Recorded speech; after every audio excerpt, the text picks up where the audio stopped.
చాలా సంవత్సరాల క్రితం ఒక మిత్రుడితో ఒక డిస్కషన్ జరుగుతున్నప్పుడు ఒక సాయంత్రం పూట కూర్చొని మాట్లాడుకున్నప్పుడు ఆయన నాతో ఒక మాట చెప్పాడు. మామూలుగా మనుషులకి 4 కాలాలు ఉన్నాయి. కృతయుగం, త్రేతాయుగం, ద్వాపరయుగం, కలియుగం. They 4 ages according to the Hindu mythology. కృతయుగంలో ఒక రాక్షసుడు ఏదో బుక్స్ పట్టుకుని, వేదాలు పట్టుకుని కిందకి వెళ్ళిపోయి సముద్రం కింద దాక్కున్నాడు. దాక్కుంటే విష్ణుమూర్తి వరాహావతారంలో వచ్చి అతన్ని చంపి ఆ వేదాలన్నీ పైకి తీసుకెళ్లాడు. త్రేతాయుగంలో సీతని రావణాసుడు సముద్రం దాటి అవతలికి తీసుకెళ్లాడు. రాముడు వెళ్ళి యుద్ధం చేసి తన సీతని వెనక్కి తెచ్చుకున్నాడు. ద్వాపరయుగంలో ఒక ఇద్దరు బ్రదర్స్ యాన్సిస్టర్ల ప్రాపర్టీ గురించి ఒక చిన్న గొడవ వచ్చి వాళ్ళిద్దరు కలిపి కురుక్షేత్రం అని మధ్యలో ప్లేస్ సెలెక్ట్ చేసుకుని అక్కడ కొట్టుకుని చచ్చిపోయి మిగిలిన పాండవులు ఆ ప్లేస్ సెలెక్ట్ చేసుకున్నారు. ఈ 3 ఆలోచిస్తుంటే ఏమనిపించిందని ఆయన చెప్పాడంటే, నాకు cause of the war is knowledge once. జ్ఞానం కోసం పోరాటం జరిగింది. త్రేతాయుగం వచ్చేసరికి కాజ్ ఆఫ్ ది వార్ కొంచెం తగ్గింది. ఒక అమ్మాయి, సీత అని ఒక అమ్మాయి కోసం కొట్టుకున్నారు.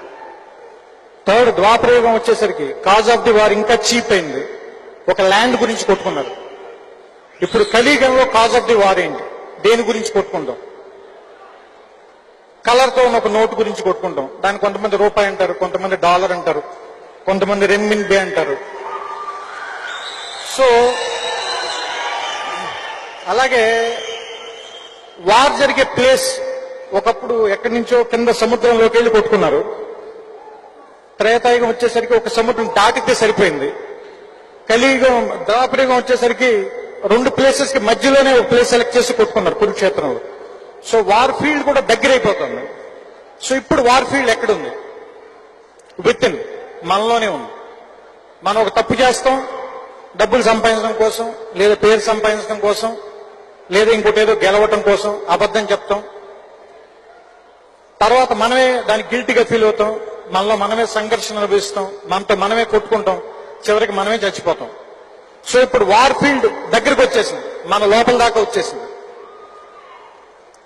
ఇలాంటి సమయంలో విలువలతో వ్యాపారం చేయటం అనేది చాలా కష్టమైన విషయం. ఎందుకంటే వాల్యూస్, బిజినెస్ 2 పూర్తిగా ఆపోజిట్ సైడ్ వెళ్ళిపోయాయి. ఒకప్పుడు 2 కలిపి చేయటం కుదిరేది, ఇప్పుడు కలిపి చేయటం కుదరదు.